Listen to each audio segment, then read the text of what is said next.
What's going on, everybody, and welcome back to another episode of They Just Won the Title. They're allowed to be a little cringe. As always, I am your host, Zach Cronin, and today we're going to be talking about your 2024 NBA champions, the Boston Celtics. First off, congratulations to the Boston Celtics organization. Congratulations to Jaylen Brown for being named Finals MVP. This was one of the most dominant playoff runs of recent memory. I'm hesitant to say of all time. I think I want to wait a few years to have that discussion. And the season as a whole, it was just a very dominant showing. It was as dominant as a team has been in the last couple of seasons. I think back to like the Golden State Warriors, obviously when they went 73-9, the Bucks from a couple years ago. But this Celtics team was terrific. And I think if we had to use one word to describe the Celtics, it has to be perfect. I'm not talking about their season. Obviously, they lost 18 games. They lost 3 in the postseason. There's no NBA team that's ever going to have a perfect season.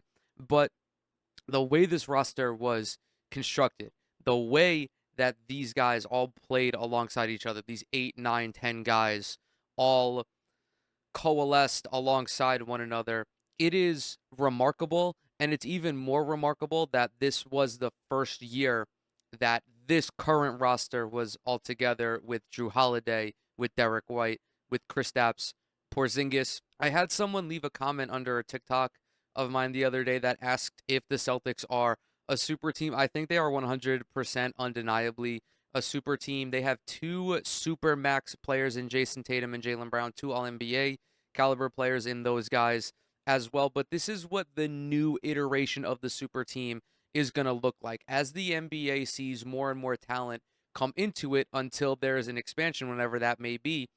You're not going to have a third superstar to be successful. In fact, sometimes adding that third superstar can be more detrimental to your title hopes because you mortgage key players who provide valuable depth and who are assets to your team in a defensive setting, in a floor spacing setting, in a facilitation setting.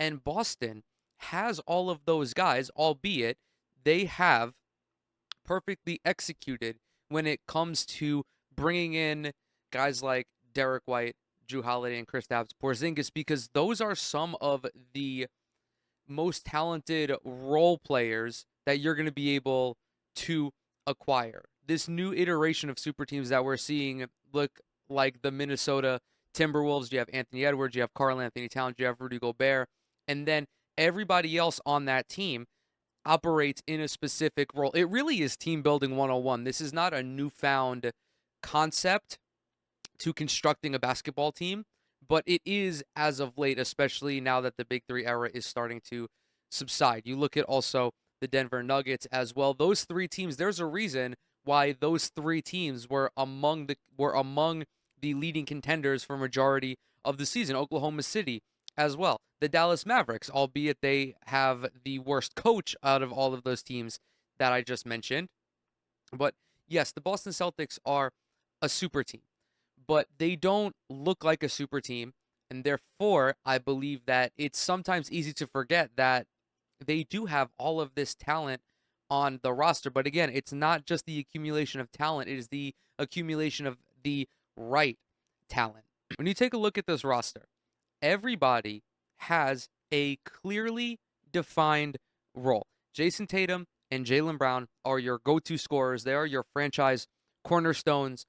When you need a bucket, when you need a play made, they are going to be the ones to do that for you. Additionally, both of them have made tremendous strides as defenders, as playmakers, and they are just really well rounded basketball players. Next up, you have Drew Holiday. What does Drew Holiday bring to this team? He brings in a elite defensive guard, but more importantly, it is his ability to facilitate willingly.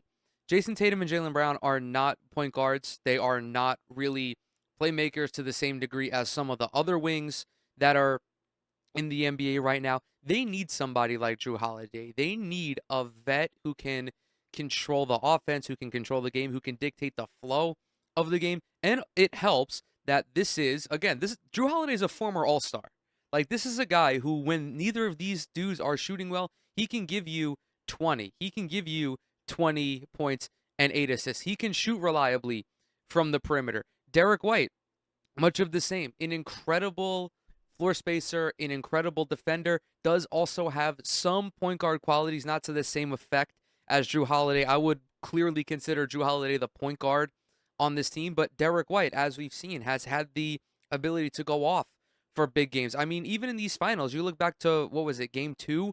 It was where Drew Holiday effectively salvaged the series and allowed Boston to get out to this lead. You then come down to Kristaps Porzingis, who was probably the most key guy outside of Jason Tatum and Jaylen Brown. I know I just gushed over Drew Holiday, but what Porzingis brings to them as a backline defender, as a floor spacer, and as someone who you can throw the ball to in the post to create that way, it is huge.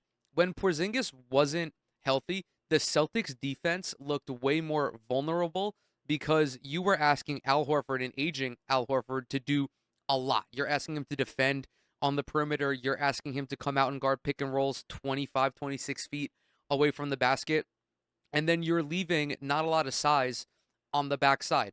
Indiana was able to exploit this to a certain degree. Obviously they did wind up losing. Dallas had a couple possessions targeting Al Horford in the pick and roll that were quite successful.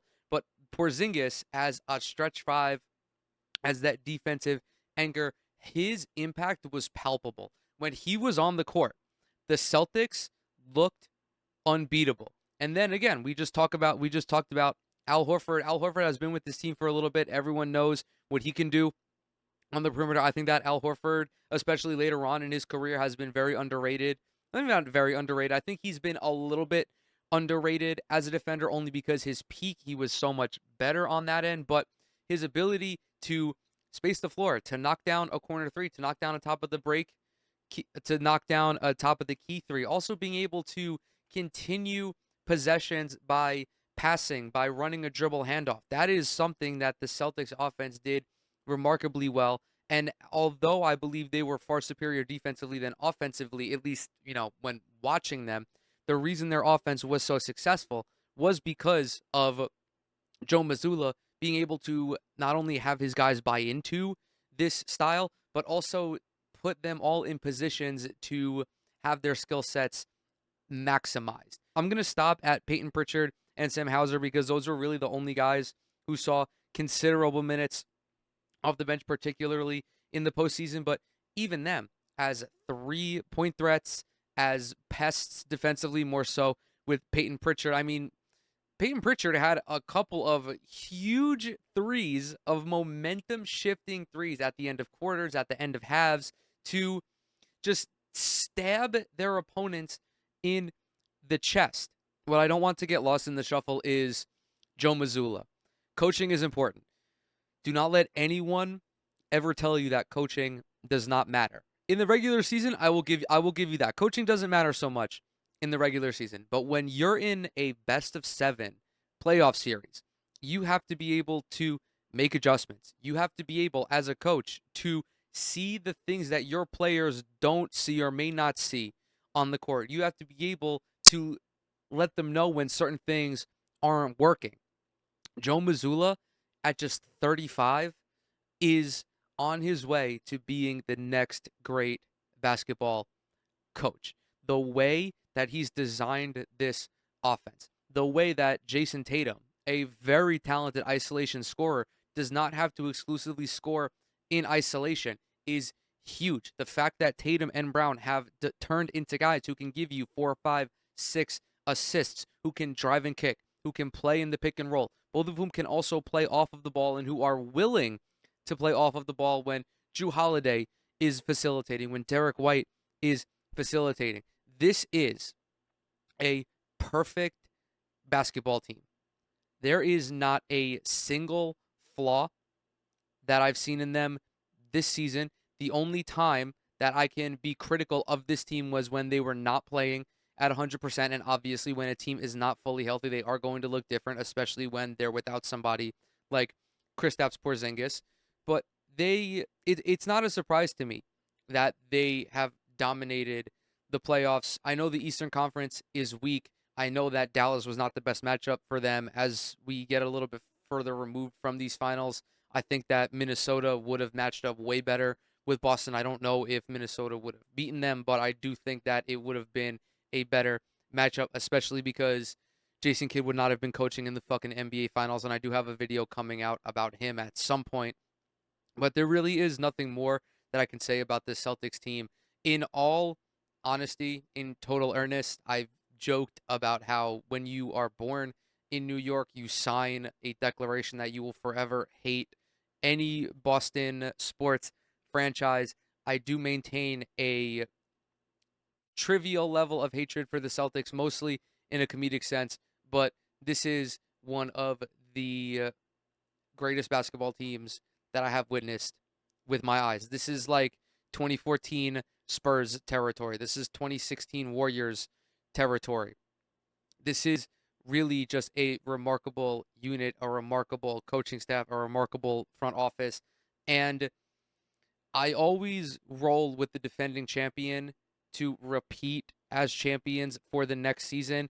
I feel even more confident doing that this season because I believe this Celtics team is all under contract for next season. The only guy, the only huge rotation player that is not guaranteed is Sam Hauser, and he has a team option, which I am very certain that Boston is going to pick them up. But Jaylen Brown, Jason Tatum, obviously both of them are staying. Drew Holiday is under contract until until 2028, as you can see. Like, there's really no reason for me not to think that this team will not have a very similar showing to this season.